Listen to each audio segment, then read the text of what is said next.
வணக்கம். நான் சிறுவயது நினைவுகளை பத்தி தான் பேசிட்டு வரேன். அப்பாவுக்கும் எனக்குமான நிகழ்வுகளை சொல்லிட்டு வரேன்.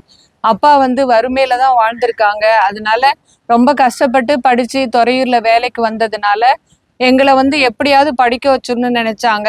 அப்பாவோட அக்கா ரொம்ப படிக்க வைக்க முடியல. அப்பச்சியால ரொம்ப எல்லாரையும் படிக்க வைக்க முடியல. ஏதோ கஷ்டப்பட்டு படிக்க வச்சிருக்காங்க பசங்களை எல்லாம். அதுக்கப்புறம் அத்தை படிக்கல, அதனால ரொம்ப கஷ்டப்பட்டிருக்காங்க அவங்களோட வாழ்க்கையில. அதெல்லாம் பார்த்துட்டு அப்பா பெண் குழந்தைங்கள்லாம் படிக்கணும் அப்படின்னு சொல்லிதான் எங்க வீட்டுல எல்லாரையும் பெண்கள்லாம் கண்டிப்பா படிக்கணும்னு சொல்லி அவங்க காலில் நிக்கணும், வருமானத்துக்காக அடுத்தவங்க கையை எதிர்பார்க்க கூடாதுன்னு சொல்லிதான் எங்களை எல்லாம் படிக்க வச்சாங்க. அதே போல நாங்களும் நல்ல ஒரு டிகிரி படிச்சோன்னா அதுல கடைசி டிகிரி வரைக்கும் படிச்சு முடிச்சு நல்ல வேலையில வர்றதுக்கு நிறைய போராட்டங்களை சந்திக்க வேண்டியதா தான் இருந்தது. என்னை பீலிட்டு பழனியில கொண்டு போய் சேர்த்தாங்க ஹாஸ்டல்ல. ஒரு முறை போய் சேர்த்துட்டு அதுக்கப்புறம் அப்பா அடுத்த முறை சேர்க்கறதுக்காக ஹாஸ்டல்ல விடுறதுக்காக வந்தாங்க.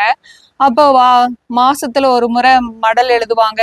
நானும் மாதம் ஒரு முறை வந்துருவேன். ஆனா யாரும் பார்க்க வரமாட்டாங்க. அம்மாலாம் என்ன சொல்லுவாங்கன்னா, நீ வந்தா எல்லாரையும் பார்க்கலாம், நாங்க வந்தா என்ன மட்டும் தான் பார்க்க முடியும்னு அம்மாலாம் சொல்லிடுவாங்க.